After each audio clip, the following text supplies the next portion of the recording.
We are at the movies, aka the house, because I'm doing a series review today. Hell on Wheels. This is a throwback, but I used to talk about this and I only got to talk about it again. Oh, I just thought I'm gonna have to do Timeless. Hell on Wheels. So first I'm gonna go into technicalities, and then I'll get into what I say about it. So Hell on Wheels is an American/Canadian Western television series about the construction of the first transcontinental railroad across the United States, which broadcast in the US and Canada on the cable channel AMC from November 6, 2011 to July 23rd, 2016. The series, which features Anson Mount, Cole Meany, Common, and Dominique Elliott, chronicles the Union Pacific Railroad and its laborers, mercenaries, prostitutes, surveyors, and others who lived, worked, and died in the mobile encampment called Hell on Wheels that followed the railhead west across the Great Plains. So this is based on true stories, true events. Where's that damn fly?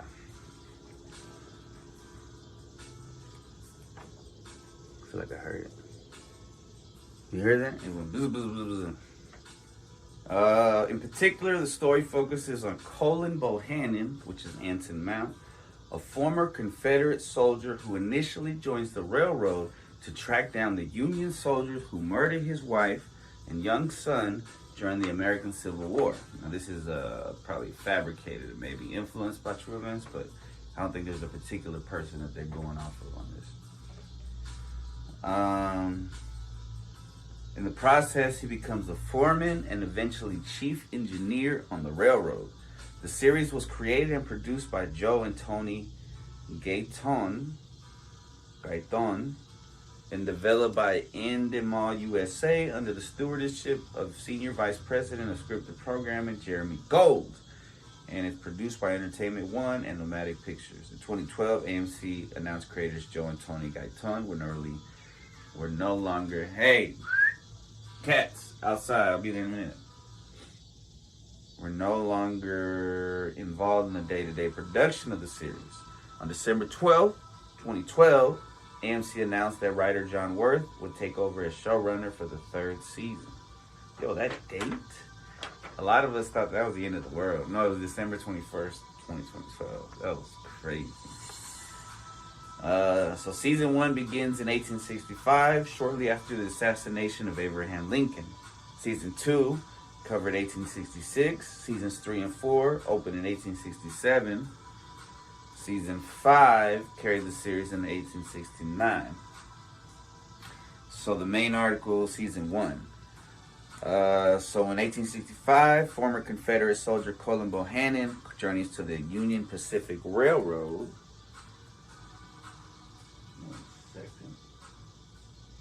And railroad's westward construction of the first transcontinental railroad, seeking both work and vengeance on the Union soldiers who killed his wife and son. He gets hired by the railroad and supervises an all-black cut crew, including Elam, which is played by Common, whose job is to prepare the terrain for track laying.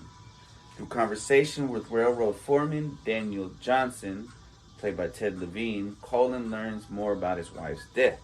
But tragedy strikes before Johnson reveals her killer's name. Thomas Doc Durant, which is based on a true character, begins his mad, noble quest to expand his Union Pacific westward in order to complete the Transcontinental Railroad. Lily Bell accompanies her ailing husband, Robert, as he surveys the landscape for the Union Pacific when Robert is killed by the Cheyenne natives. Lily must cope with being a widow on foreign soil. Reverend Nathaniel Cole baptizes Joseph Black Moon at Cheyenne, then takes him under his tutelage in the church.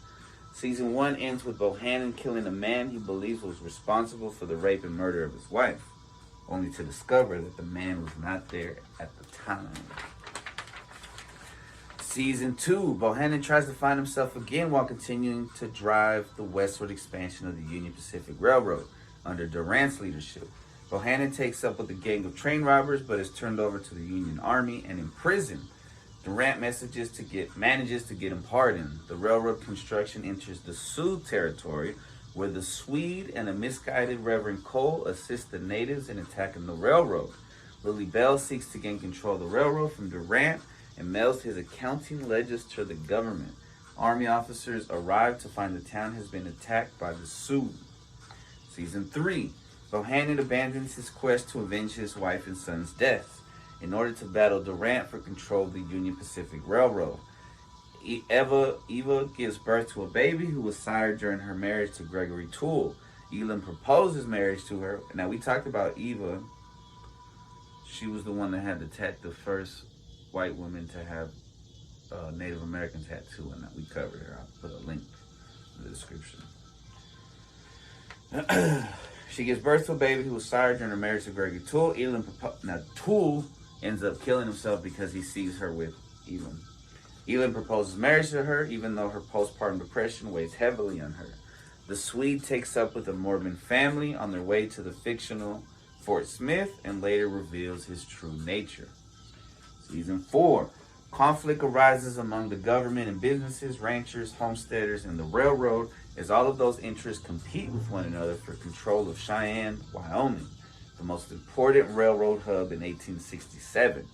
Meanwhile, the Union Pacific Railroad continues its expansion westward, and Bohannon adjusts to being a father and a husband again. Season 5. Set in California and Laramie, Wyoming, Bohannon is hired by the Central Pacific Railroad, which was the competitor to the Union Pacific, to build a transcontinental railroad eastward over the Sierra Nevada mountains. He befriends his Chinese workers, including May, a woman disguised as a man known as Fong. President Ulysses S. Grant increases the competition between the Central Pacific and Union Pacific Railroad companies. This is further complicated by Thomas Durant's corruption. I guess that's it. So, what do you think? Now, this is what I said. The creation of the Transcontinental Railroad in the aftermath of the Civil War follows a former Southern soldier who ends up working with former slaves that were still indentured, Irish immigrants, and in the last season, when working from California, Chinese immigrants. Now, the slaves were still indentured because there was times where, like, they would end up going back somewhere. Like, they were, like, from temp agencies, but the temp agencies still owned them in a way, so they had to go back. Like, if they would go to jail probably because they still owed money. They weren't free yet. It was really weird. There was also a Norwegian that they called the Swede who helped destroy the town. He gave guns to the Sioux. We see the rise and fall of a couple Irish brothers. The McGinnis brothers were really cool. One of them got real successful. One of them fucked up. And he got successful and just kept going along with the railroad towns. Common plays a former slave who ends up being friends with Bohannon, who's the main character played by Anson Mount, a.k.a. Black Bolt. There's love, chaos, some humorous moments, action, heart. There's no lame happily ever afters here. But the people that survived at the end were that much more important. Based on true events, but the main story is probably not real. 5 stars. Badass. We'll be right back. Bye-bye. Yeehaw! Dang, I thought I had a cowboy hat, but I do got a cowboy hat with this.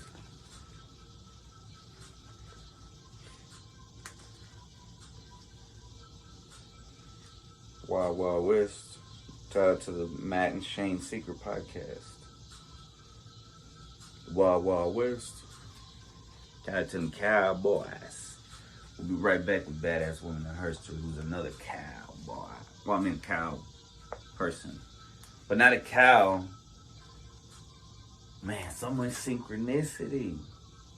So much with the cows today. Shout out to cows. See for cows. Wait. Cow Chris. Anyway, we'll be back. All right. Badass women in Hurst.